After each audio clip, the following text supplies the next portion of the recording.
I feel like that's always just so anticlimactic because there's no music, there's no build up, there's literally a countdown, and then it's us. So there could have been music this time, but they're not synced together like they were last time. And then I had to click out of the countdown to bring it to the video. So I was just sitting at 0 seconds. Thank you, because I was, as it goes to 0, I'm hanging on, ready to go, and then there was literally nothing. So that's interesting. So welcome everyone. I'll go ahead and just jump on in. Welcome everyone to season 3 of the Unscrupulousness podcast. Is this not season 2?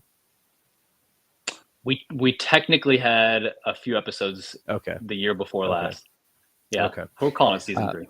All right, season 3. This is your host, Jake Curtis, and with me as always is the one and only, the great Keifer Walsh. Well, we decided to bring it back for the 24-25 seasons for many reasons, and as if you're watching, you know one.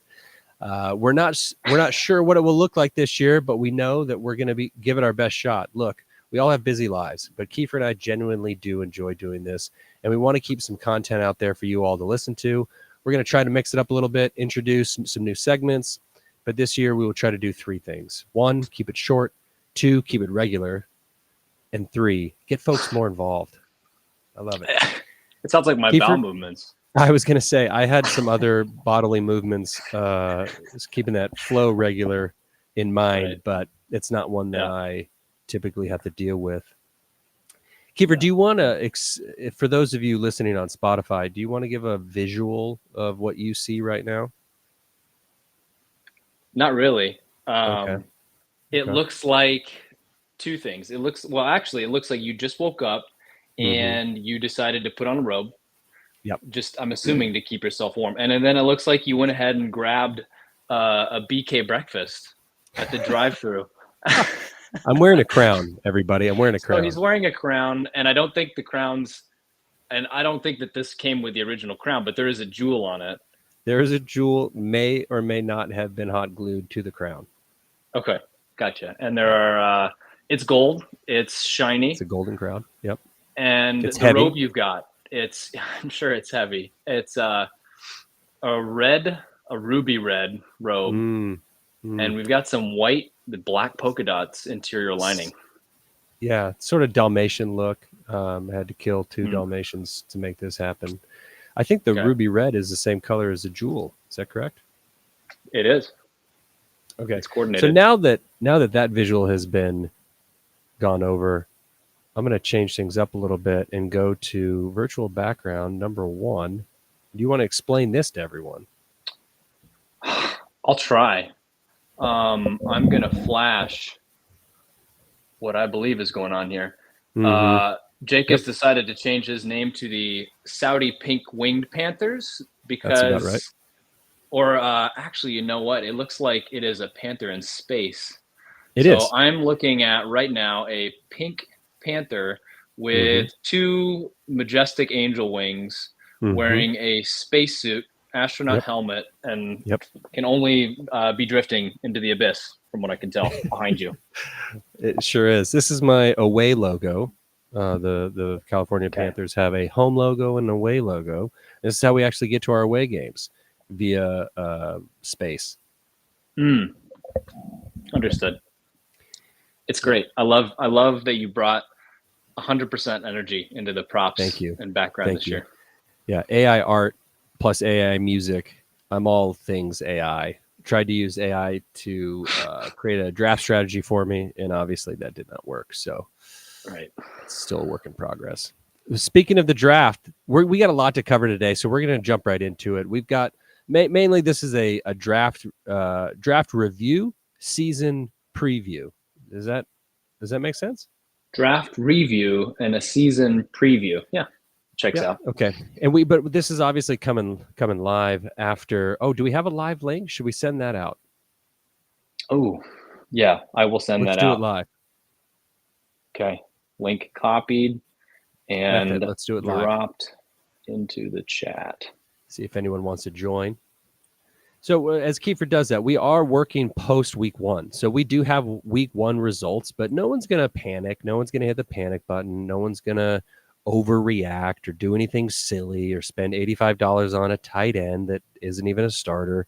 No one's going to do anything silly here in week 1. So we're just gonna preview the season, review the draft, just as if week 1 almost didn't happen. And then when we're done with that, we're just going to quickly go over the results of week 1 and get into a little bit of the waiver wire fun. So yeah, you want to introduce this new fun bit? Yeah, let's do it. We, in the past, and I like structure. I would like to do, I could take it or leave it with around the NFL. We all live in reality. That's why we've created this fantasy, right? So what I care about is doing going over the games each week, previewing the upcoming games. I want to keep the mailbag. I want to use the mailbag. Love the mailbag. I want to empty the mailbag. Mm-hmm. I had a few other ideas. Mailbag all over the place. That's right, and get some more folks involved. But I want to try a few new things, and we can go through them quickly. But I would love for other people to bring ideas into this. So if other owners have some ideas of things that they want to hear us talk about, please let us know. I have an idea for spend $1. Jake, what I want to do is I want to give you $1. Sure. And I'll give you $1 at a time, and I'm gonna say, hey, you've got $1 to spend, for example, to split on which owner out of Sam, Ned, Tim, Tom, you actually think come on as a guest to the show. And then you have to spend that. And we can apply that across the board to waiver wire, to players you think are hot versus not for the week, things like that. So we can try something like that called spend $1. Okay. And so I'm giving 10 cents to Sam. I'm giving 15 cents to, is that the idea? Yep, exactly. Okay, good. Okay, great. The reason I do this is because it's a very good visual when I talk to patients. If I have to talk about diagnoses and things like, hey, this is your shoulder. Like, I think 10 cents of your pain's coming from the AC joint, 50 cents from your labrum. So I use that to kind of talk to patients. Man. So okay. Applying it here where it counts, right? Well, I've got all 100 cents on my slap tear about 11 o'clock. That's given me all of the pain. That's all of the pain. I can imagine. 100% slap tear, 0% vasectomy. I won't say that because it's lingering every once in a while. We won't get into that region too deeply, but Keifer did help me through a very traumatic vasectomy this summer. Thomas and Tim know far too much about that as well. So we won't spend too much time on the vasectomy, but I do want to publicly in a public forum say thank you, Keifer. I don't know where I'd be without you. Hey, no problem. I always disagree with this rule, but I'm going to stick to it. And the winner of our league has to get a vasectomy every year. I like it. And you brought a whole new meaning to it this year. Yeah, and I think in a lot of ways that means Ned might win. Ned, currently his wife is pregnant with triplets. Wow. Yep, would be less of a deal if they didn't already have 2 kids. So they're gonna be a family of 7 real quick, which is why I give Ned 0 cents of being a reoccurring guest on this show this year. So as much as we love Ned, we love this segment, we love this analysis, probably won't be coming on this show. Well, congrats. That's it to him. That's exciting. Yeah, I love the next segment. You give us a little inside look to this segment. Yeah, so begrudgingly, I had an idea of, Jake, I know you take pride in your team, you take pride in your draft, and you take pride in the legacy and the hardware behind you. People don't know, but behind that Atlas lamp back there, you've got a whole wall of trophies. So I thought, I thought we could create a segment called Inside the Mind. We want to know a little bit about, I put draft strategy on here. Maybe we could take that or leave that this year. I want to know how you decide between 2 players, how what factors do you consider the most going into choosing a player to play, to sit, how much you bid on a player. I'm curious about things like that. So I want to get a little bit more of your input. Yeah, I bet everyone would want to know. 8 titles, in 15 years, I think everyone would probably want to know. But we'll see how deep we get. We'll see if, Tom's on to me. He thinks that I'm just stirring up trouble, laying things out there just to stir the pot a bit, send people in the wrong direction during the draft. And you might have to sift through that in the Inside the Mind segment. I love it. Last one I had, I was running out of ideas, to be honest with you, but I wanted to have 3. And I thought, what better idea than to have something start with a 3? This one's called 3FW. And that's 3FFFW. So fantasy fun fact of the week. And this can be about anything. It can be, I think it's interesting to talk about just completely pointless and meaningless league history items. Big historian on the league. And it'd be fun to talk about that, put things into perspective. I love it. Especially and for it's the also newer fun. owners. For the new owners to look back and be like, I know one of your proudest moments is Jamal Charles, right? Yep. Bringing up players in the past who were our entire fantasy lives. I drafted Josh Gordon that year that he went off in the Cleveland Browns. He was a pick in the the supplemental draft. He wasn't even in the regular draft. So a lot of proud moments. A lot of tidbits. Obviously, everyone has their favorite players that they look back on.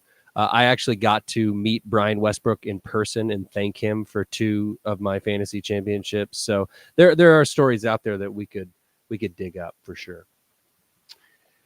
All right. So Keifer started the segment number 1 is going to be what did Jake do this offseason to celebrate, essentially. And of course, I got a vasectomy.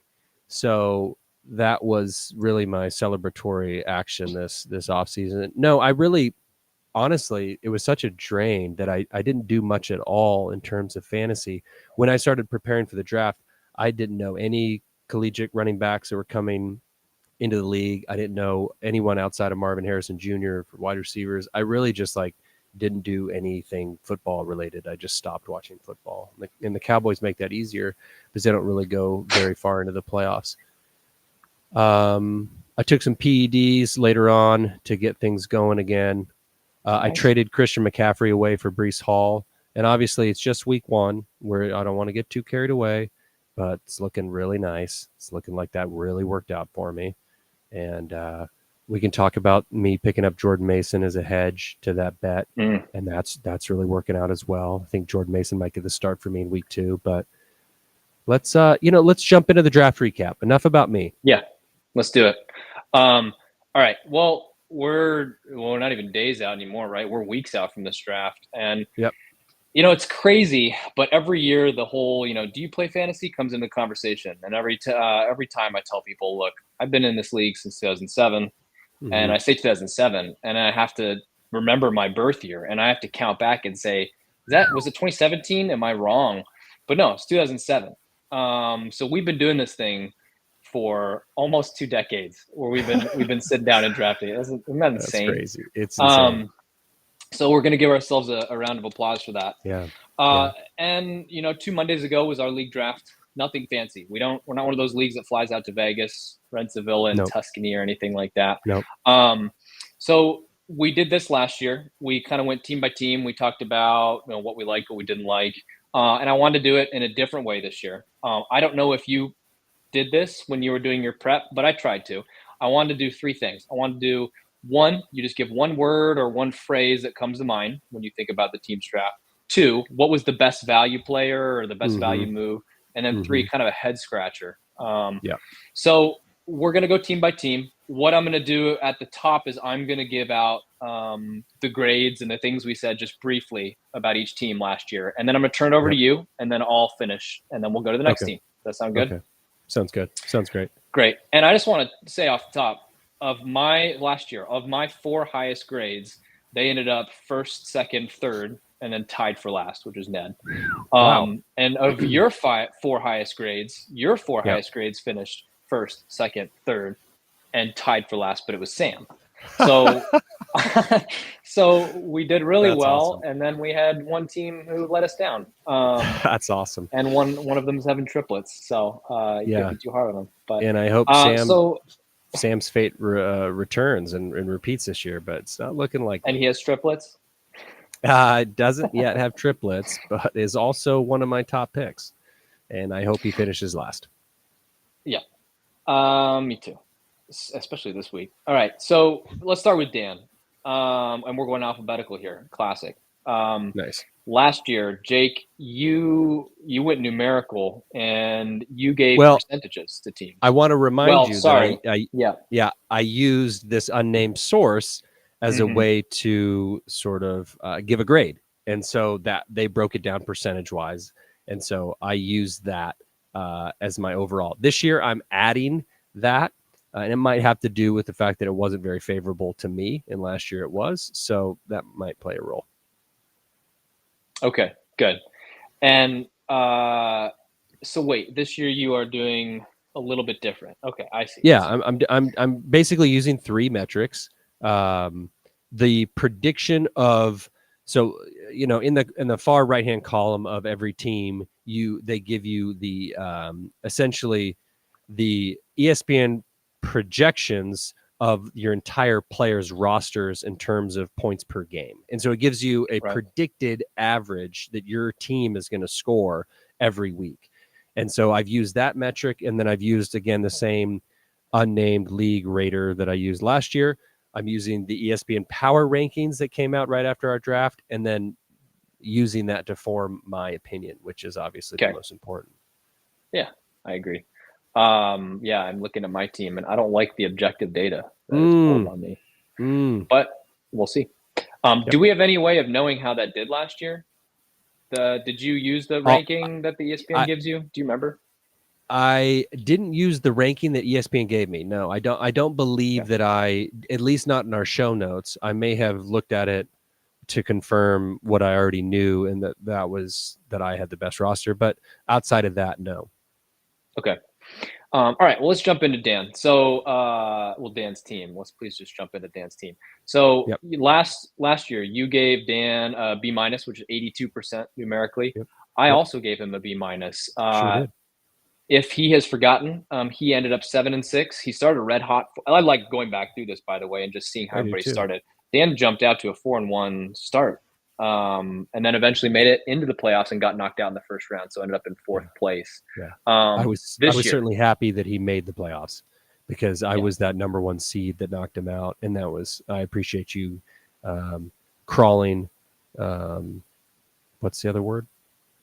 Limping your way into the playoffs. I appreciate that. Yeah, thanks, Dan. Yeah. Thoughts? So this year, ESPN prediction points has him 6th place, so towards the bottom at 260.8 points a game. The unnamed league rater, so they give you an overall grade 76%, which was last place. The unnamed league rater has rated Dan last place, but then they also sort of rate your positions, your starters, and your bench, and so and per position, which I think is really interesting. So with the unnamed league rater percentage, I just want to give you a sort of some context of why they thought that was. They thought he had the worst starters in the league, and that makes sense. If you have the worst starters, you are the worst team. That's typically how that works, right? But it doesn't get better when you move to his bench. He has the 5th best bench, so sort of middle of the ground bench. So his bench isn't really helping his horrible starters. Has the worst quarterback group in the league. Has the 6th worst wide receivers, and middle of the pack running backs. So just doesn't look really good. And then ESPN ranked his draft as the 6th worst. So 6 out of 8. Again, bottom. According to ESPN power rankings. My opinion, C-, given all that data. Horrible quarterback play last year. I think he ended up with Daniel Jones and Deshaun Watson. Is that right? God. Yeah, for this year? Damn. Yes. Yeah. Jones, he's got Deshaun Watson, he's got Brock Purdy, and Justin Herbert. Okay, so his benches will end up being his starters. Daniel Jones, after getting paid by the New York Football Giants last year, was horrible, and that was before he got injured. Like he had thrown more interceptions through the first couple of games than he had the previous year, so it wasn't a good quarterback before he got hurt. And then Deshaun Watson was horrible. last year, and he looked even worse week 1 against Cowboys. But the Cowboys, I don't think obviously, he's gonna. I mean, no. Deshaun Watson's probably not going to be the starter in October. It's pretty wild. He might be in jail. Yeah, and Amari Cooper is certainly, he looked frustrated all game long, and the guy doesn't say much. I watched that game, it was bad. So interesting, James Conner. I love the James Conner pick, but he doesn't get Trey Benson, who I think will be the eventual starter there. James Conner, he's playing out his deal right in Arizona. So last year on his deal, Trey Benson obviously drafted high in I believe the 3rd round, and is going to be the starter moving forward. So they're gonna give him the ball towards the end of the year. Zamir White, boy, I thought that was a steal, but after week 1, maybe not. Oh boy. But when Zamir White is maybe your RB2, you probably had a bad draft. So again, I like the value. Dan's a value pick. He looks for value picks, but I think he has prioritized value over talent. And I think that was a theme this draft. And I think that there's a fine line that you have to play when you're drafting between value and talent. If you go with value all the time, you're going to end up with a roster that you don't like and that isn't very good. And I've done that many times. And I know that trap, and I played into that trap a little bit this year. Yeah. So those are my thoughts on Dan. Did you give your final grade? Render your final grade? C minus. So, I mean, I'm just going to add on to what you said, because you gave a good analytical backdrop to what your thoughts are, and my thoughts echo it. My phrase was classic Dan, and that's exactly what you said. He prioritizes value. He's a guy that, like, he's going to have 8+ running backs on his roster by the end of the draft. You look at when he's drafting live, you watch his bench, and it just fills up with running backs, and then he'll get to defensive starters and tight ends, stuff like that. Which, I mean, that I totally get that as a strategy, and I wouldn't vilify it outright. But classic Dan draft. I said I like Jalen Wright a lot, and I don't think that aged well after week 1. But if Achane remains injured, he's a game time decision, and Mostert is out. Is out. And so I know he's gonna play. They have a 3rd guy as well, Jeff Wilson. Jeff Wilson juice. Yeah, he obviously got the start because he also can play special teams, and Jalen Wright can't. But Mostert's out. Obviously, Jalen Wright's going to get some run this week. But that Thursday night game, and that's I've got a decision to make with Achane. I hate playing Thursday nights, and Jalen Wright not having played Sunday, he might see some action. Yeah, I hear you. I liked him a lot this offseason, and I think he went to in one sense the perfect team, but another sense a team that can't capture his talent. And then kind of my knock on him, or the head scratcher, was limited pass catchers, and quarterback depth was another thing that I mentioned, like you did. He got one of the best keepers potentially this year in Bijan Robinson. But yeah, he only rostered and Bowers. I mean, who that is his, yeah. So yeah, I ended up giving him a C+. So I don't have a whole lot to add or disagree with you on there. Let's move on to Garrett. So entering his sophomore season as an owner this year. And, I'll be honest with you.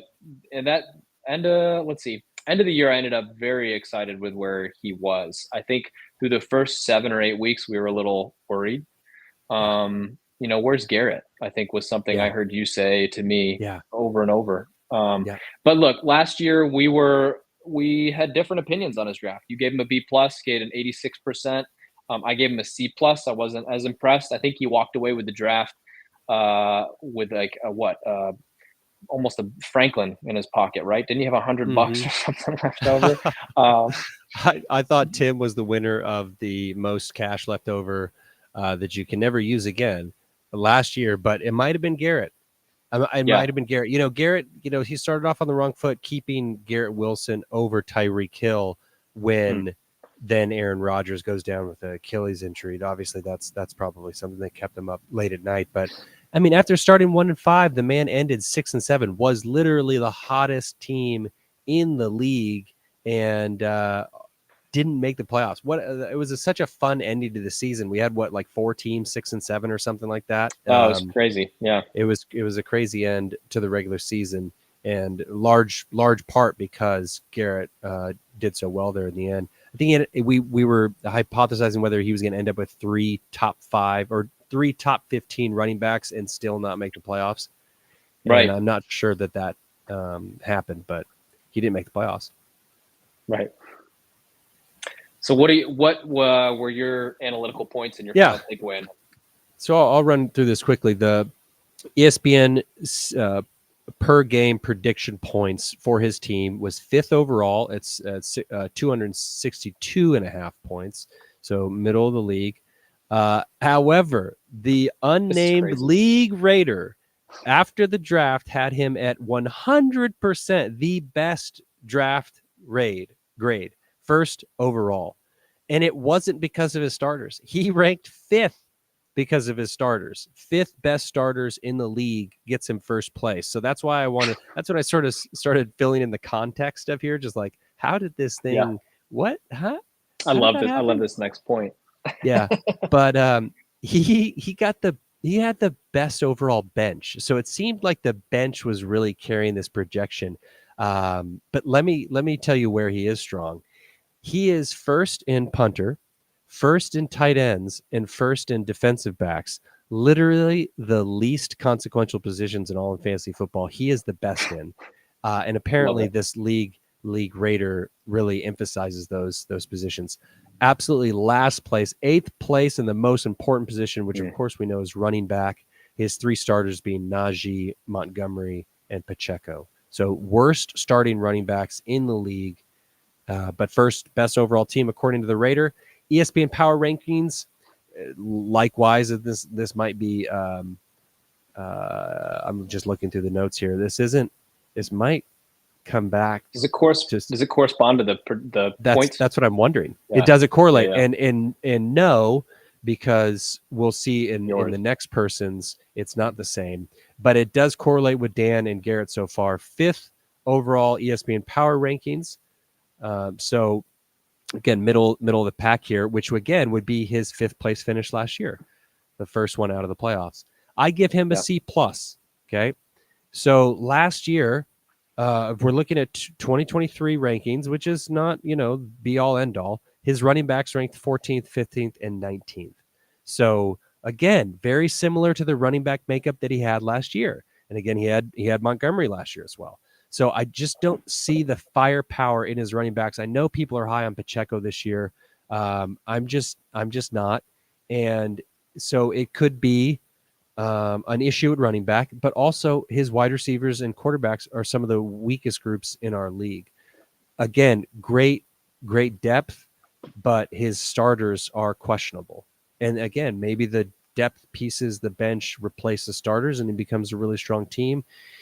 Who knows? But I give Garrett a C+ coming out of the draft. Okay. I'm way higher on his draft than you were. Yep. Yeah, and so was Ned. Ned picked him as one of his favorite drafts.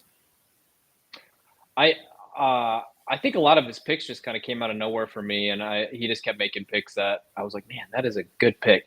My phrase for him was he understood the assignment. He got David Montgomery for $19. I like Najee a lot. I think he's getting a lot of hype this offseason just with Jalen Warren's injury and what their offense is going to look like this year, etc. My head scratcher was the money we talked about. He somehow spent more money than last year.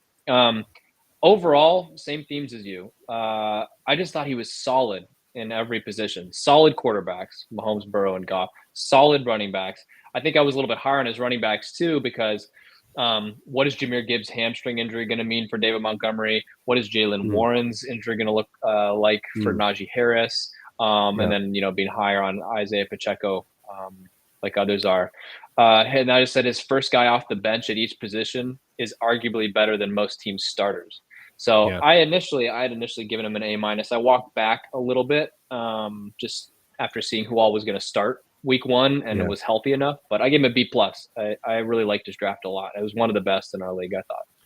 Yeah, and if you look at his bench, I mean, it's incredible. The projected scoring for week 2 along his bench. I mean, those are starting quality players. Like I would love to have some of those wide receivers on my team. Mike Evans is 32, but the man, I mean, he week one, amazing. He is incredible. 10 straight seasons of 1,000 yards. I mean, it's incredible what he does. And I discounted him, and obviously Mike Evans is putting his money where his mouth is. He's my guy last year. He's putting his money in my mouth. And then DK Metcalf, poor showing. But again, he can swap him out for Devontae, Zay Flowers, Xavier Worthy would be a great Tank Dell. I mean, like, he's got options. Yeah. He might have a trade offer coming across his desk, but the Puka Nacua injury did not. Oh, boy. So Perfect speaking storm of, week one. Let's jump to you then. Yeah.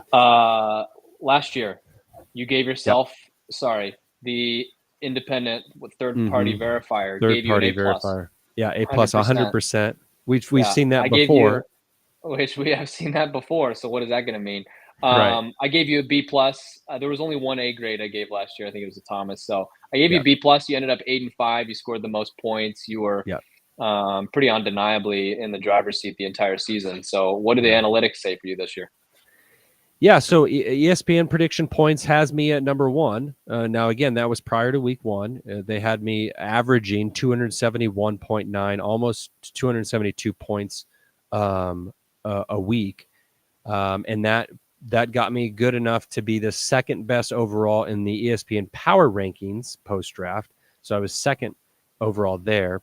This unnamed league rater couldn't really decide. It like every 5 minutes when you refreshed it, there was movement, but they at one point, or at least the first point, it was at 98%, which was good enough for third place, and did mention that I had the best overall starters, but I was last in bench, which, I remind you, was exactly the case last year. Correct? Yeah. I had the best starters in the league, and spent all my money on starters. Didn't have a bench at all. And that's luckily with health and everything, it worked out just fine. They've got me second at QB, third best running backs, third best wide receivers. So, not first in any position, but at the top in around most positions, which gives me the best overall starters, according to this. So I gave myself a B+. I think that's the third best grade in the league. It's, a couple of things. And these notes were before week 1, but Achane being the linchpin, right? He has, I thought, going into the draft, the highest ceiling in the draft. There wasn't a player in the draft that had a higher ceiling. We're talking about, Chris Johnson or Jamal Charles type speed, but obviously, is he in the scheme is amazing, but is he durable enough to handle a full workload? And at $67, the league said no. Right. I was willing to spend far more on him.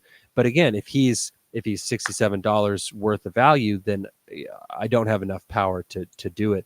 Cook, similar vein, right? He was 4th overall in yards in the NFL last year, but he only scored 2 touchdowns. And so my thought was, surely that's not going to happen again. Surely he's going to get into the end zone more. What did we see in week 1? Josh Allen rushes for 2 touchdowns. A third one was called back for holding. So Cook getting 2 touchdowns might just happen again. And obviously, Puka was not at all the wide receiver I wanted in this draft. Let's be very clear. Tyreek Hill was that wide receiver. And we'll talk about Sam's draft later. But a lot of parallels to the draft I had last year. And I'm wondering if he was sort of, copying the playbook, which again it's not illegal. It's not even frowned upon.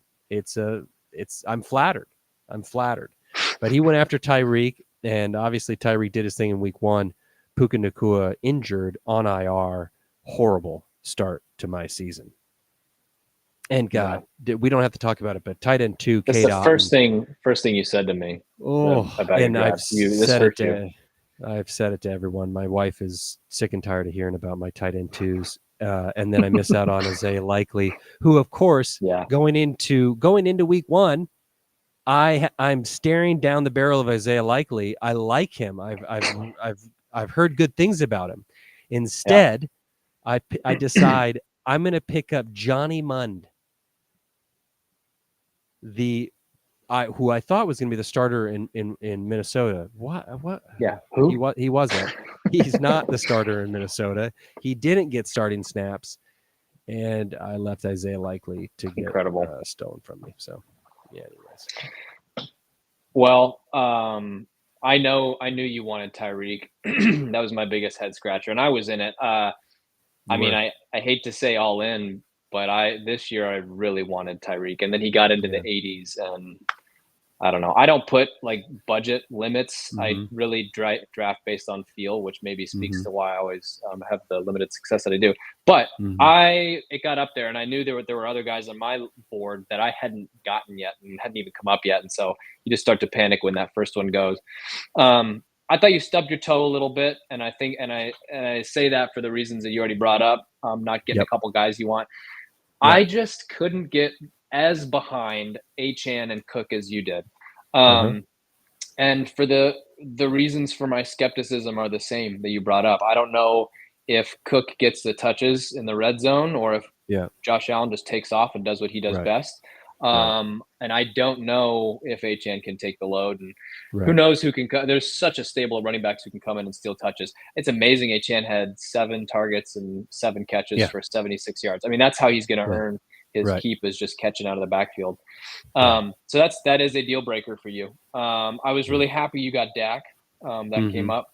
That was unbelievable. And then I just mentioned, and that's, if I didn't get Dak there, this draft would have been an absolute disaster. But getting the 4th best overall quarterback last year in fantasy as my QB2 when I had no business getting him was a huge win. So to go back to the Tyreek thing, I just wanted to peel back the curtain a little bit. I had a value on Tyreek about 114, but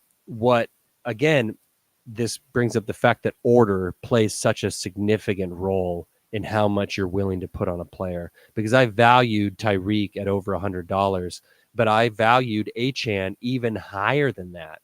And so I knew I would only be able to get one. And I was smitten with Achane, and I would have been able to get both had Achane been nominated first. I would have been all in on Tyreek Hill. We don't know how high Sam would have gone, but I would have gone to 115, maybe even higher, because I had extra money in my mind because Achane only went for 67. So it just comes down to draft order, nomination order, which is such a huge component in the budget auction draft. Okay. And then my final grade for you is B-. So shockingly lower than what I thought. Let's move on to me. Last year, you gave me a B, 85%, solid grade. I was lower on my draft last year. And let's see, I ended up 6 and 7. I was part of that odd bunch going into the last week. On the outside looking in, disappointing season. My draft last year was a lot of young people who I hope would pan out and ended up having some injuries and just didn't have like the strength at any position to carry me through. So I wanted to rectify that this year. So let's jump in. I'm looking at the objectives here, and I don't like them, but tell me about them. Well, I think you'll like part of it.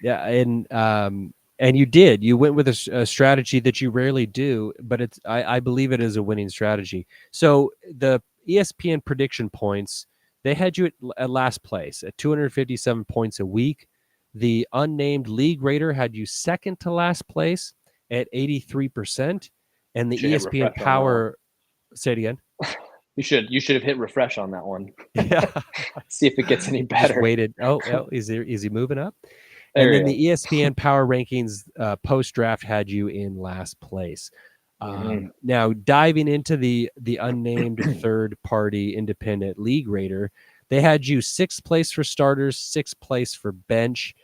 However, silver lining, first best running backs group in the league. So again, there's a silver lining there. There's light at the end of the tunnel. Going out and getting Josh Jacobs and Saquon Barkley, huge picks for you. And I think Josh Jacobs bounces back after a not great week 1 and is obviously going to be the bell cow there with A.J. Dillon out for the year. So again, I think the The measurables are a little off here. I think this team is a lot better than what the ratings say. Saquon looked amazing in week 1.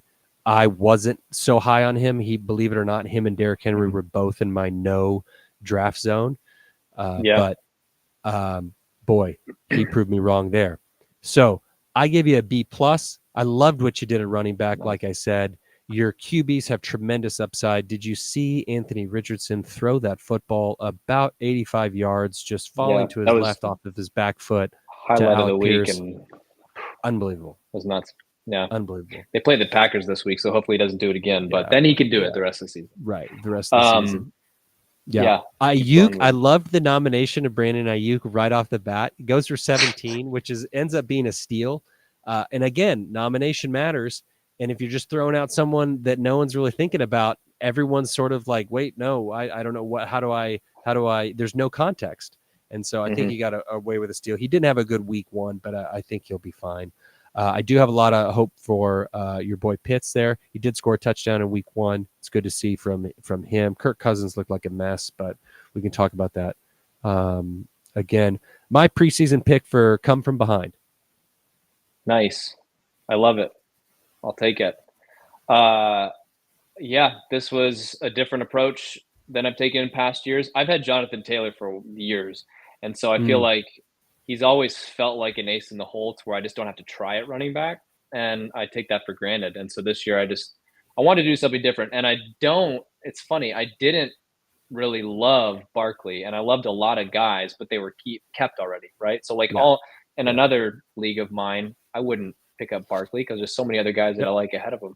But this year, and I overdraft Packers all the time, but this year I was like, you know what, I'm just gonna pick up all the Packers because their offense was generating points, and I'm gonna watch anyway. And finally this year I could go in and grab Josh Jacobs, and he'll probably have a strong few weeks here just because that's going to be their offense, at least. So, love my running backs. I really wanted Tyreek, but didn't get him. I felt like the first hour of the draft went how I wanted it. And then the last 2 hours were just missing out on guys, probably just from a money standpoint after getting the running backs. My tight ends are a mess. Like you, I do not have a tight end too. And my receivers, I kept Nico Collins. I love that. I really think Ayuk is going to be great. I got him in my other league. I picked up Pittman to pair with Richardson and Jonathan Taylor. But I have a lot of other guys that could be good. Like Jamison Williams was actually my favorite pick of the draft.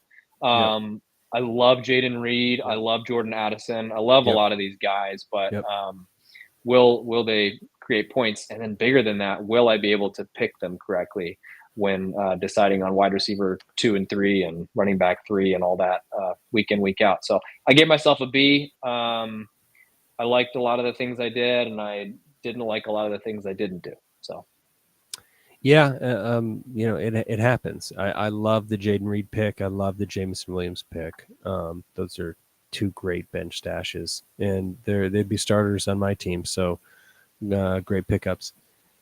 All right. Moving on to Edward. Ned. Okay.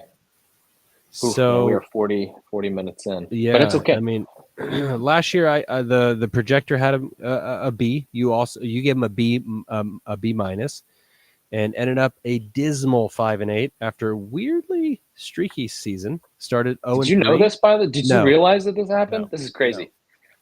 No. So he started 0-3. Then he won 3, and then he lost 3. That's and then amazing. to end the year, he alternated win-loss. That's incredible. I love that. That's amazing. That's amazing. Weird seasons from him and Garrett, the 2 newcomers. Mm-hmm. So the ESPN predicted points, a weekly average gives Ned 258.8, which is good enough for 7th place, second to last. The unnamed league raters got him at 84%, which is 6th place. Second to worst starters, 7th starters overall, but second best bench. So similar sort of outlay to Garrett. However, they don't see it ending up well for him, as they have him in 6th place instead of 1st place. Tight ends are great. 3rd place tight ends. 4th place quarterbacks. 7th place running backs, and 8th place wide receivers. So that's his position breakdown. The ESPN Power Rankings also had him at 7th, so there's a little bit of a correlation there. I love Ned, but I'm going to give him a C+ here. I love the quarterbacks. I'm going to pull up his roster so I can speak more knowledgeably about why I said what I said about his players. But loved what he did at quarterback. Yeah, Kyler Murray, which, gosh, a lot of people say he struggles with the deep ball, and we certainly saw that in week 1 with Marvin Harrison. And then C.J. Stroud, obviously, is a great young quarterback with a million weapons. But guess what? He's playing Justin Fields this week because that guy can run like the wind. The Steelers. So that's the bigger thing. Yeah, exactly. And I love this league because everyone is a homer and everyone picks their players, every single team in the league. So that's predictable, but you got to love it. Tight ends are amazing, right? And now he goes out and gets Isaiah Likely. So hopefully he trades me Josh Ferguson or Jake Ferguson. You know what? I'll take Josh Ferguson at this point. I could take any Ferguson. Yeah, right.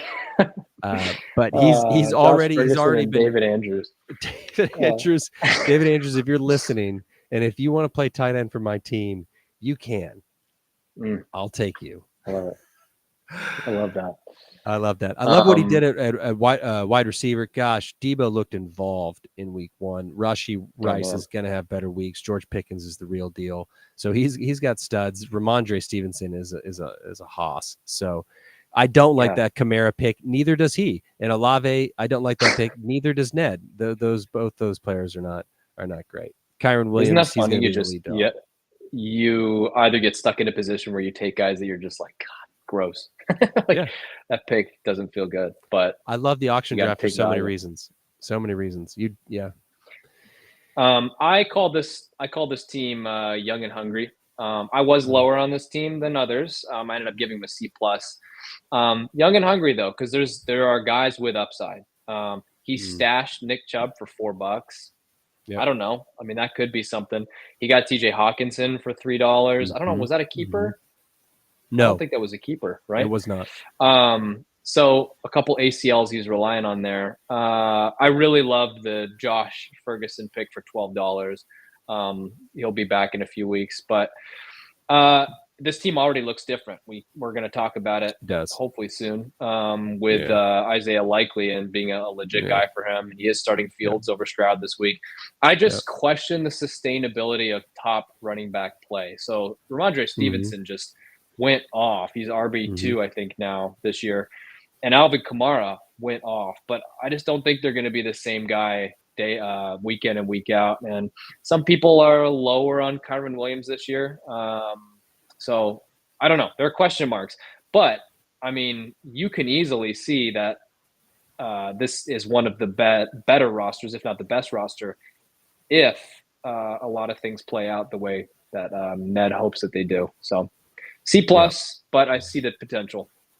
No, there's definitely potential there. And in every draft, you're either picking players that have already produced or that you think will produce in a new way. And it's obviously always a good idea to get a healthy mix of both. But this team has a lot of movement, a lot of potential that has been untapped. I mean, besides obviously Kamara, but who's been doing it for so long, which I just thought he surely can't do it for one more year. But yet there he is. All right, moving on to Sam. There we go. Yeah, last year we were both quite high on Sam. Yeah, we liked it. I can't remember what our season predictions were, and maybe they're lower on or later on in the show here, but we were both very high. You gave him an A-, 92%. I gave him a B+. Disappointing year for him at 5-8 on the outside looking in. All right, and we kind of talked about some of the Tyreek Achane stuff, but what is your recap on him? Yeah, so ESPN is giving him a weekly average of 267.8, which is the second best overall in the league. The unnamed league raters got him 89%, fifth, so middle of the road there. Fourth best starters, seventh best bench, sixth best sixth best quarterbacks, but the best wide receivers in the league, and that is not surprising. Fourth best running backs, fourth best tight ends. ESPN gave him their number 1 power ranking post-draft grade. So They predicting me to have more points, but they're predicting Sam to finish first. I gave this draft an A+, and really because I think this is a winning formula that was proved last year, where he goes out and gets the best player in the draft, which was Tyreek Hill, at wide receiver position. Not, and again, that last year was sort of an anomaly where I think that people were undervaluing the wide receiver position, and that allowed me to get Tyreek Hill, CeeDee Lamb, and Trayvon Diggs Stephon Diggs. I didn't draft Trayvon. Yeah. Stephon Diggs for under $50 each, right? Yeah. And now Tyreek Hill goes for 84. And so I think that that's a little bit of a league correction. Yeah. But still, he's able to pull it off. And then what does he do for running backs? He gets Kenneth Walker III, and he already has Gibbs. Now he's got Mixon, who looks like a steal. It's insane. Yeah. So again, it was essentially the draft I wanted to have. He got the receiver, and then he just sort of settled on the running backs that were left over. Kenneth Walker's a stud. And so he already has AJ Brown at wide receiver. Went out like last year. I went out and got Kittle and Waller. He got two great tight ends this year. He's got not quite obviously Waller, but I know what you're saying. Right, but those are the two best tight ends in the draft that I went out and got him. Gotcha. Waller obviously didn't pan out, and I ended up playing Cade Otton. But he got Kittle this year, and he's got Andrews. And interestingly enough, he's got poor QB2 play, which I had last year in Tua. So with a great quarterback one in Lamar Jackson. So I see this as a carbon copy of last year, potentially even better, because I think his running backs are better outside of Christian McCaffrey, of course, than I had last year. Yeah, I agree with you. My phrase was we let him off the hook. Oh, A+. Yep, A+. Easy. I gave him an A too. So I don't know if I'll ever give an A+ out in this exercise, but I said we let him off the hook. I love his receivers and running backs are insanely good, and then his tight ends are legendary, right? The two old guys, David Andrews and Kittle. But I put in a question mark or comment here: was his budget $600? I don't know if he spent the money he did and got the guys he got. He ended up with a lot of bench players that I wanted. So it was really weird how well. But I remember leaving that draft thinking last year, like, wow, that went as smoothly as possible. And I'm interested to know if Sam had a similar feeling leaving this draft, like, wow, that was weird. Yeah. Everything fell into place. I wish we had him on to talk. I would love to get him on and see what he thinks about his draft. My steal for him, he had a lot of steals. I think Mixon at $62 was excellent. Keon Coleman was a guy I was really high on. You got him for $1. So yeah, and then wide receivers, man, he's got some strength, 1 to 3 at all those positions. So A for him. Yeah, we got 2 teams left. Tim. Yeah, Tim. Tim, I gave a high grade for Tim last year, A-, 90%. Keifer went with a B+ and ended up second best team in the league, 8-5. Second year in a row of ending second place. And let I remind you, he replaced the owner that has won second place more than any other owner in league's history. Never won a championship in 15 years, but won second place almost every single year. It's amazing. We should talk about a fun fantasy fact. We could dig up the record books of champs records. Amazing. And Tim just fit right in. First 2 seasons, second place. It's amazing. It's incredible. So I've got ESPN, the weekly average prediction points, 265.6, which is good enough for third. The unnamed league raters got him at fourth at 96%. And these groups are great. Third best starters, third best bench, second best running backs, second best wide receivers. Gets poor quarterback play and even worse tight end play, which is hard to imagine that he's worse than I am. But ESPN loves this draft, rated him as third best draft overall. I give him a B+, which is probably too low. But I think that he, again, he's always obviously he was handed his draft the first year, which bucked a lot of trends, but showed people that you can win with wide receivers. And that obviously impacted the last 2 drafts greatly. So whether he wanted to be or not, he's been a pioneer in this league. So he continues to prioritize positions that that are important while neglecting the ones that aren't. And so wide receivers could be absolutely fantastic. Quarterback play will be interesting to watch. Oldest and youngest, he had Caleb Williams and Aaron Rodgers playing in week 1, which I thought was fascinating. And both of them really shit the bed. And so Caleb Williams way more than Aaron Rodgers, but he still got the win against Garrett. And that was due to the sub that he made for Christian McCaffrey, and Jerome Ford got him over but I'm getting ahead of myself. That's week 1 results. I'm looking through my notes. I keep getting Tim and Tom mixed up. But sorry, keep going. Tim teaches math, and Thomas is now a principal. Thomas is a principal. He was a vice principal for the last, was it 8 years? Tom's going to fact check me there. But this is his first year. Aylen Junior High in Puyallup, Washington. Shout out to the Falcons. Nice. Tom, do you have a home address for him? I do. 6220. Sorry. Yeah, just looking over his roster. He is. Oh, this is great. He's subbing out Aaron Rodgers for Tua Tagovailoa, and he's sticking with Caleb Williams. Wow, interesting. Yeah, I didn't write notes. I didn't get to these last 2 prior to our taping. I'm looking through his roster. I ended up giving him a B. And I think that's giving him a lot of credit for some of the players he has. And I'll be honest with you, I think Christian McCaffrey is probably the entire B on that roster. I'm probably going to end up eating these words, but I just don't like his roster at all. I think I don't trust Rachaad White. I don't trust a Chargers running back, to be honest, like picking one, even though J.K. Dobbins had a huge week. Jerome Ford is temporary. Brian Robinson, Aaron Jones, I don't know what he's going to be. He had a great week, and he may be one of his best running backs at the end of the year outside of Christian McCaffrey. I would say that. I'd say Aaron Jones is going to be probably a top 15 running back, but I bet it will be his second best running back on that roster. Maybe first if Christian McCaffrey can't get healthy. I think he gambled a lot on potential of high-powered offenses, right? So he gambled on Caleb Williams. He gambled on Tua. He gambled on Marvin Harrison Jr., Drake London. One of my favorite players this whole year is Amon-Ra, who had a pretty rough week, but he's going to be good. I mean, it's amazing to look at week 1 and figure out how he won, because I mean, he didn't have Christian McCaffrey.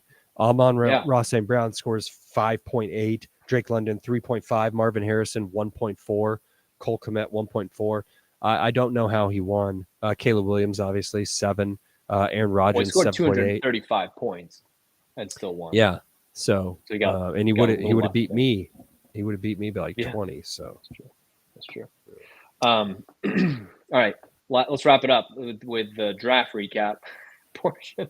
Tom, it's a marathon episode, everyone. Tom, that's okay. People can, you know what's nice. This is going to be an hour and a half long episode, and people can listen to it in 2 45-minute episodes. They can do or you could 2 times speed it and listen to it half the time. Right. That's how I listen. That's how I listen to my podcast, anyways. It's just fast. Absorb just the 2 content. times it. Yeah. Thomas, last year. Yeah. So last year, you loved his draft. You said he was the second best draft. A-, 93%. I gave him my second best grade to you. Maybe I gave him an A, and I can't remember if I gave you an A or an A-. Let me see. I gave you a B+. Sorry. I gave him an A. So he was my favorite roster last year. And he was really the second best team all year, ended up in 3rd place. What do your analytics say about Thomas's draft this year? Yeah, I think, again, historically, Sam and Thomas always have some of my favorite drafts. I think they're excellent drafters.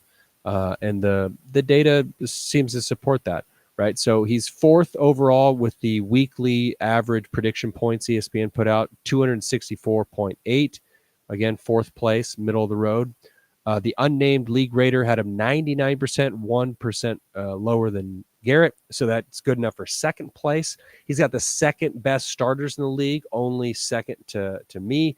4th best bench. So he not only has great starters, he's got a quality bench, which again is why he's going to have the grade that I'm going to give him.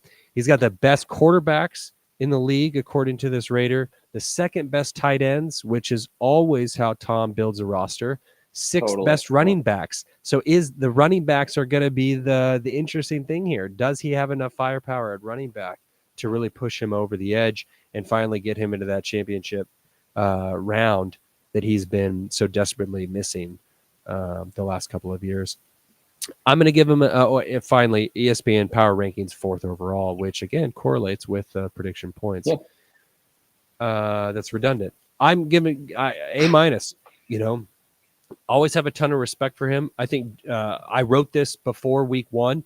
Jaden Daniels could be a league winner alongside Josh Allen. He's got 2 running quarterbacks that could score 1 million points. Henry was on my avoid list, but he got him at great value. I did not want Derrick Henry, and it sounds like they're not going to give him a lot of touches that he's used to, but got him for a good price. Got Stephon Diggs for a good price. Pollard was an interesting pick for me at RB3. I wrote that. He made me eat my words. Looks like a great pick after week 1. Kupp, I think he's I think he will be great, which negatively affects my wide receiver 2, which again was Puka Nacua, who went down 21 targets in week 1. I was so mad about that. Unbelievable, right? Ends up with Devontae Adams, again, was on my do not draft list. He's 32, and his quarterback first name is Gardner. Interesting. I just don't trust a Gardner, right? I mean, like if your name's Gardner, I don't want you quarterbacking my team or throwing. No, Gardner is a Washington State Cougar. He's a Cougar. Okay. So Tom probably believes in him a lot more than I do. But Devontae Adams, did he drop him already? Probably. I don't care who you are. If you're 32 running wide receiver, I don't want you on my team. Again, unless you're Mike Evans. Diggs is 30, but boy, did he look good. So we'll see. Yeah, he did. We'll see. I really liked his draft. Second highest grade for me. I gave him an A-. My phrase on him is I had fun with his roster. It's called something old, something new, something borrowed, something blue. Yeah. And the reason for that is if you look at every position, he has got an old fantasy player and a new fantasy player. Josh Allen, Jaden Daniels, Derrick Henry, Travis Etienne, Kupp and Adams and Diggs, Jamar Chase, Kelsey, and I guess Freiermuth. I don't as high on him, but and something borrowed. He did borrow Devontae Adams from me last year. That was the big trade that I put out last year. And then something blue. He has the highest percentage of players on his roster whose primary team color is blue. Nearly 50% of his players are blue. I had to make it fit somehow. So it's amazing. But I mean, like if you took the past 5 years of fantasy football and you averaged them out, he would have the best team. And I don't know how well old players are going to do, but he whooped me this past week, and sure did. He's going to keep it up. 285. Good Lord. It's a big week 1 showing. And again, that just sort of leads us into season predictions, which is going to overlap with week 1 results. But, know, I have obviously Sam as my – no, I have – I'm lost. Let's go through the awards, and then we'll do the champion. Okay. Well, I'm getting ahead of myself. Let's do awards. Let's do it. Last year, it's funny because I wrote your name in front of these, and I was like, "Who's Jake Etienne?" So last year we picked our MVPs for the year, and I said Bijan was going to be the fantasy MVP. You said Etienne was going to be the fantasy MVP. So a little context. Things happen. That's okay. We weren't quite on the ball with it this year. Obviously, don't want to pick Christian McCaffrey every single year. That obviously would have been the likely choice there. Mm-hmm. What about this year? Who's your I'm favorite going with fantasy Gibbs. player? I'm going with Gibbs, and I know the soft tissue issues. I know the David Montgomery issues, but year 2, a player of his caliber, I think he's going to score 1 million points. Jahmyr Gibbs is my my MVP that I'm afraid of. Okay. And I'm picking him over Bijan because I don't think the Falcons are going to get a lot of wins and losses. And I meant that for Dan's team. Bijan is not going to get a lot of wins because he's playing for Dan's team. So and Sam, I think, is going to get a lot of wins. So I'm going to give it to Gibbs over Bijan. All right, I like that. I took a similar vein of thought here with Breece Hall. I think he's going to be a big guy for you. I love it. I think the way to keep Aaron Rodgers, bless you, the way to keep Aaron Rodgers healthy and happy is to get his running back involved, like they did with Aaron Jones at the end of his tenure in Green Bay. Just get him out of the backfield, throw it to him. So he's going to get a lot of touches. Comeback player of the year.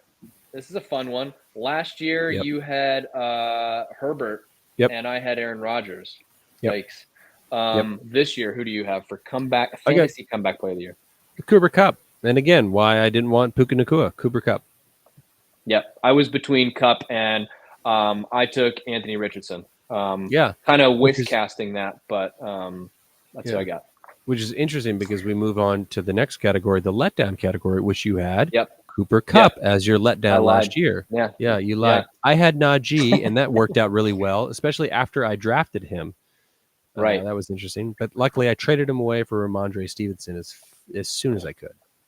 Yeah, no, I got lucky with the injury to Kupp for that one. But this year, this is the one. I said Devon Achane is going to be the letdown player of the year. I also kind of thought Neighbors just because of my doubt in the Giants offense. But I have Achane as letdown fantasy player of the year. Yeah, and I hate that pick, but I also went rookie wide receiver. I mean, Harrison, everyone talked about it leading up to the draft. That ADP was ridiculous for a rookie wide receiver. We saw it in week 1, 1.4, 1 catch, 4 yards. Horrible. Yeah. He'll be fine. All right. Go ahead.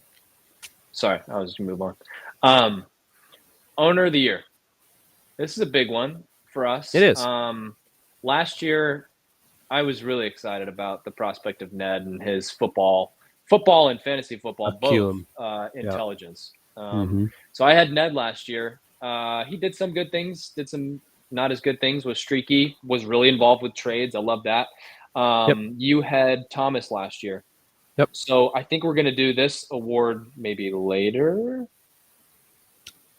We will do this who your award below. Yeah. Reading. We're going to do it. We're going to do it right now. It's right there. I have it at the bottom of our season predictions. Oh, I thought it was. I think I wanted to create literally suspense. Right there. Oh, okay. Well, I'll follow your lead. It's different. Owner of the year is going to be different than league champion. Okay. So was Thomas? Who was the owner of the year last year? I don't think we picked. Oh no, we did pick. We did pick. I picked Ned as owner of the year. I know, but like who won? Who won owner of the year? But being league champion and then being the owner of the year are two different things. It's what do you do with your team, even if you fall short, right? And I don't know if I had to be a great owner because I was a great drafter last year. And there's a difference. There's a difference. There's a very different approach there. So we're going to apparently get to that in about 2 minutes here. But league champion, I wanted to go over this because, last year you said Tom was going to beat Sam in the championship. You didn't. I think you were high on your team, but you didn't want to pick your team to win it to curse yourself. So you had Tom over Sam. Correct. And I went creative with it last year, and I'm going to do the same thing this year. I said Tim was going to beat Tom in the first ever Brother Bowl championship. So I'm going to read this quote to you. Here's what I said last year. I'm taking Tom over Ned and Tim over Sam in a nail biter with a final in which Tim faces Tom in a true Brother Bowl. And you know what? I'm going with my favorite draft, Tim. Picture this. It's week 17, and then I went through all of these scenarios. Yeah. Josh Jacobs going to have 50 points. Yep. Rashad White, touchdowns, blah, blah, blah. And none of it happened. None of it. What did happen is Tim did beat Tom, but it was in round 1 of the playoffs. So I got close there. And then my other two guys in there, Ned and Sam, didn't even make the playoffs. Yeah. Chubb, who I had this massive prediction for, Chubb tore every ligament in his knee. Jacobs and White did what they did, but it was fun. So eventually, I'm going to do the same thing with my champion at the end. So okay, let's just quickly, kind of rapid fire go through. How do we think people are going to finish the end of the year? And you go first. Okay, I'll start with eighth place. We'll go from worst to best. I think Dan. I love you, Dan. I'm so thankful that Dan is in this league. He's been in this league since 2011, the third longest tenured member of the league. I don't know if we don't consider him a founding father, but he might as well be. He has league manager power. He is one of the commissioners. He does a lot for this league. His banter is always appreciated. But for 2024, he is my 8th ranked team. He's going to finish the season at 5-8. Okay. I'm going through and just trying to figure out how I can put Dan my Salvaggio guys. is from Long Island, New York. He is an avid disc golf player. He lived in Korea for 7 years. Fun fact about Dan, which I think I've mentioned on this podcast, I fired Dan. I told him that he was fired from his job teaching English in Korea and that he would have to find a new place of employment. And we were best friends at the time. We used to play MLB The Show in my apartment all night. We had a great time together. And then I fired him. We appreciate you, Dan. Did you want to go 8th to first, or you just want to go team by team? I want to go 8th to first, but which doesn't correspond. Okay. So let's do your 8th best player team. Okay. In 8th, I have Garrett, actually. I have Garrett at 4-9. And this is kind of the great letdown because I loved his draft. But I do have Garrett finishing 4-9 in 8th place. That's my 8th place team. All right, I have Garrett in 7th place, so that works out nicely. He's going to tie for the record there, 5-8 with Dan. He's going to be 7th place. I love you, Garrett. Garrett's one of my favorite people of all time. He's a great guy, but he's going to finish second to last place in 2024. All right, and then let's see. I'm 7th, my 7th, right? Yep. I have Ned. I've got Ned finishing 5-8. So I'm low on the new guys, but I made this decision before I knew about the triplets. I may have to flip those two. But I've got Ned coming in at 5-8, 7th place. I'm worried about him. Which is really odd because in 6th place I have Ned.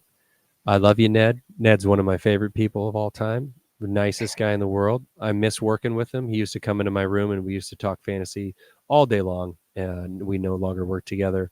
I love Ned. He's going to have a great season, but he's going to finish 6th place at 6 and 7. And my 6th place is Dan. So that kind of rounds out what you were saying with 8th being low. I got him at 6 and 7, 6th place.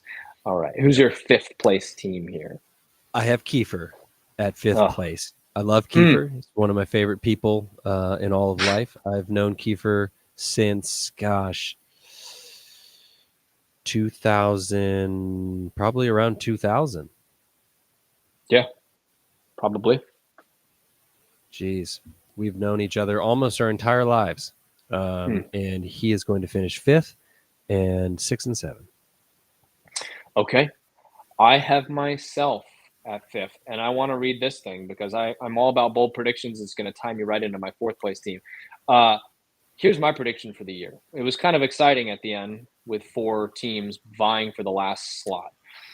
This year, I have one team excelling, which I'll get to, and I have our first ever 4-way tie for 2nd place at the end of the year.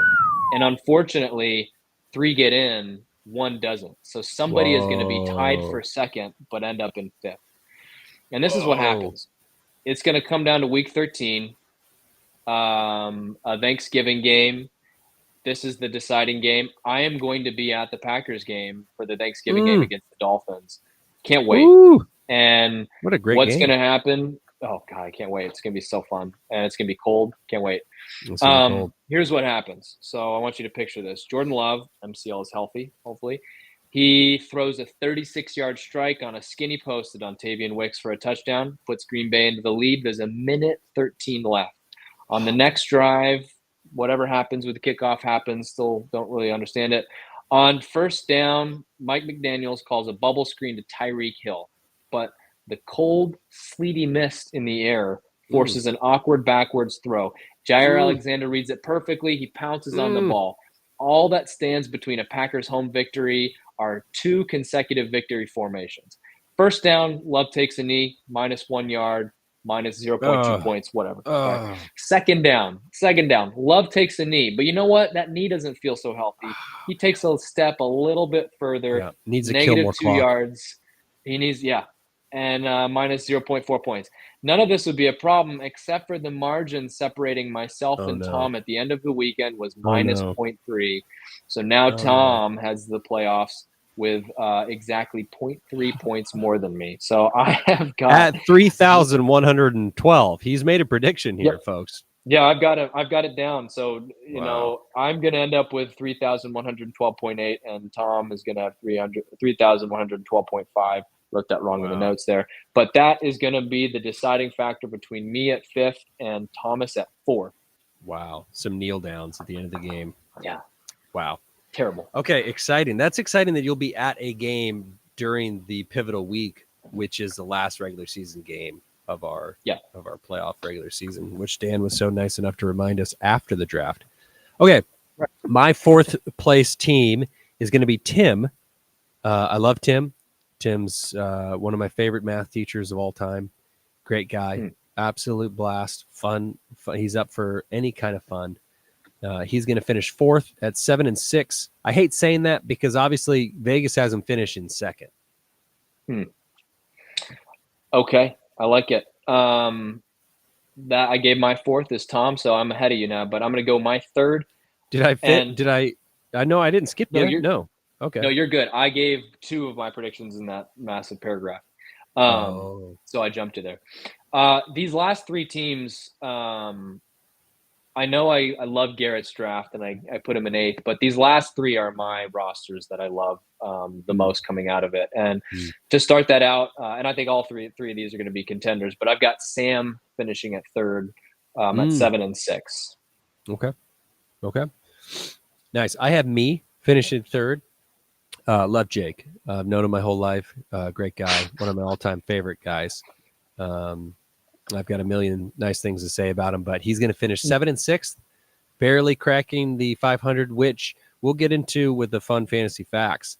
But he is always vying with Champ as the best win percentage in league history, which Champ currently possesses. So every win matters to me, trying to get as many games over as 500 as possible, which I'm not going to do that well this year. 7-6, finishing 3rd place. That's going to hurt you in the long run here. Well, that works out well. I got you 2nd place, and I have exactly the same record on you, 7-6. 7-6. All right, my 2nd place finish goes to drum roll. Thomas. Thomas is going to finish 2nd, 8-5. Great draft, great roster, but he's going to finish 2nd to Sam. Sam's my number 1 pick this year, 8-5. Really showed me who's boss in week 1. I think he's got the best roster, not because he copied me, but just because that's he had a great draft. I'm realizing now that I flipped Tim and Tom again. Oh boy, yeah. Hey, Thomas is the principal. Yes. Oh, and 62-20, I believe, was something with the home. So 62-20. I have Thomas actually winning it all this year, and I had Tim in fourth place. The roster that I just put so much talk so much crap on. So I do have Thomas winning it this year. He is my first place team. I have him at 9-4. I love his roster. Something old, something new, right? Something blue. Something blue. And I guess I didn't really talk about him yet versus Tim. I think Tim, like I said, with his roster, I just don't trust a lot of the guys that he's got. He's going to rack up wins. He's going to end up 7-6. But Thomas has what I think it takes to get to the finish line with all those studs. And I've got him 9-6, finishing with the best record. Wow. And okay. That's great. Yep. I see you're changing that. Yep. Thomas over Jake in the league championship there. Thomas winning another ring, not his first. I did get my hands on the trophy this summer. We do need to talk trophy. Thomas and I almost took it to a trophy shop to get the plaques added. We were a few years behind there. I almost brought it to Saudi. I really wish I should have brought it to Saudi. Didn't have any bags left, but there are now 3 owners. Sam moved to Saudi Arabia this year. So there are 3 owners in the league. 3 out of 8 live in the kingdom. So that's fun. Wow. That's awesome. Yep. So, yeah, and Ned and Sam are about 20 minutes apart, and I'm an hour and a half away from them. But I've already seen Sam a handful of times. All right, we're going to quickly just run through week 1 results. Let's do it. We're going to start with the top matchup on the leaderboard was Sam versus me. Boy, Sam showed up, and boy, did I not. It was an embarrassing show. The highest scoring player I had was a defensive back, so that tells you something. And, man, Joe Mixon, Lamar Jackson, Kenneth Walker III, who even left injured, did just great team win. 287, which is the top scorer this week. We do not have a Battle of Thermopylae award winner, but Sam Kibble and Bits does get the top scoring team of the week, and I get I almost had the lowest scoring team of the week, but Dan outperforms me, I guess. 0.7. 0.7. Wow. Incredible. Yeah. I thought Sam is going to be a tough team to beat this year. If you've got Joe Mixon scoring 40 points, you're in trouble. And that's your leading scorer, like, oh my God, he's going to rack up points behind you. It's funny because a lot of your players who had good games just didn't have good fantasy games, unfortunately for you. So I don't see I see this being the basement for you. I know that there are greener pastures ahead. So. But yeah, what a statement from 2 teams this week, from both Sam and Tom. Statement wins, just putting the hammer down at 287 points. And again, when Dan was tinkering with the schedule, I know he didn't do this on purpose, but what it ended up being was I faced Sam, my favorite team, in week 1, and Thomas, my second favorite team, in week 2, which means that I will face both of them twice this season, which is just a wonderful way to open the year 0-2. Well, and you want to, let me check to make sure I'm right about this. So I have the opposite of you. I faced Thomas the first week and Sam the second week, and I get to play them twice. Oh boy, this is fun. So we have to swap we have to both play the best rosters twice. Oh my God, it's gonna be tough. Yeah. Okay. It's gonna be tough. Let's jump to the next game, shall we? Yeah. The Tim beats Garrett, and we went over this a little bit. He didn't originally beat Garrett because he started Christian McCaffrey, but due to our injury rule, we were able to sub in Jerome Ford, who, by the way, I think does play the majority of the year. I don't think that Chubb can come back from this devastating knee injury and be a bell cow or a super effective player this year at his age, and this knee has been blown up twice now. So one of Tim's top performers, Brandon Aubrey, who he stole from me in the draft in the last second, the waning seconds of the buzzer, 25 seconds goes down, and he bids $2 with 1 second left. I will never forget that. However, Brandon Aubrey made a 66, an NFL setting 66-yard field goal that was called back due to delay of game in the Cowboys game. We still don't have 6-point field goals, by the way. I know. I don't know. Crazy. He almost got a shot at a 71-yard field goal. He did, and he should have. They should have kicked it. He is unbelievable, and I might make a trade offer for him. Last game of the week, Ned beats Dan the lowest scoring team, 240.9 to 216.1. So, boy, we're gonna have to get our acts together and really show something. Week 2 preview again. I'm facing Thomas, currently projected to talk about my game. Oh no, I thought you mentioned him walloping you. Oh no, but that's sufficient. He definitely walloped me. Unfortunately, throughout almost the whole weekend, I was projected to beat him, and I was really excited. And then Sunday and Monday night happened. But yes, he walloped me. He top to bottom had a strong performance, and 285 is very good. 3 top performers: 33, 33, 33. Yeah, isn't that weird? That's wild. That can't be good luck. No, and especially 2 of those rushing quarterbacks, man. 33.8, 33.6. It's amazing. Amazing.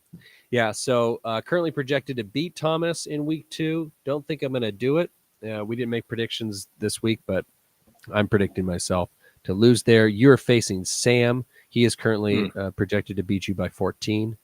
Dan is playing Garrett, who, this is going to be a barn burner. 248.6 to 249.3. Very close game. And then we've got Tim versus Ned. This is going to be a blowout according to the projections. Tim, 239. Ned, 273.9. The highest projected score against the lowest projected score. Wow. Can't wait to check in on that matchup. See how that goes. Yeah. So exciting football here in week 2. Cool. I love it. Any other, do you want to make some, let's just go through and make, I guess you already made a couple, but let's make our quick predictions for, are we going to do another show before week 2, or? We could do another one right now. You could just start another episode. We've got time. We could redo this one, and then no one's listening anyways. We might as well just keep going. That's true. We could, we want to say stop. We should. If you've made it this far, we should send you like $5 in the mail. if you know what we're talking about, I will do this. I will Venmo you $5 if you write in the group. Let's come up with like a rhinoceros. If you write out the word rhinoceros in the group, I will Venmo you $5, and that's one person. Okay, I'm not gonna. The first person that messages us rhinoceros in the group, I will Venmo you $5. I love it. Tim is going to be mowing his lawn. He's going to shut that puppy off and immediately go to his phone and write in rhinoceros. Yeah. Oh boy. All right. Predictions. Let's do it. 2. Okay. Let's start with Tim and Ned. Who do you have in the matchup of the undefeateds, Tim and Ned? I'm going to write these down while we're doing them, by the way. Yeah, write them down. Okay, I'm going to go to the matchup. I got to go with Ned here. I think I got to go Ned. Okay. But I'm opening the box score. I'm going to look at the players a little bit. Yeah. Yep. Yeah, Ned. I have to do the same thing. I think I love Justin Fields getting a start. I think Ramondre is going to do just as well as he did, and his running backs. And I just Tim, it's funny, his highest projected player right now, Brian Robinson, is actually not in his starting lineup. So Tim's got to find a way to get some points, and I don't know how he's going to do it. So I'm going to take Ned. Yeah, it's like he's starting the players intentionally to have a lower projected score because starting, I don't care who Aaron Rodgers is playing, starting Caleb Williams at this point is fantasy suicide. Yeah. Agreed. All right. Garrett and Dan. The battle of the defeateds. Dan at Garrett, actually. Dan Who do you at have in this Garrett. One? Gosh, just based off of what are the conversations that we're having, I'm going to have to go with Garrett. Wow. Okay. Gotcha. Now, Dan is starting Jalen Wright. Dan is starting Jalen Wright, which is an interesting pick Thursday night. Fresh legs against Buffalo. Man, this is going to be a barn burner. 6 points. Oh, well, that's going to change, especially if sure. Achane doesn't play. And he's a game-time decision, so he might not. Yeah. I am going to go with Dan in this one. Okay. I see Garrett's.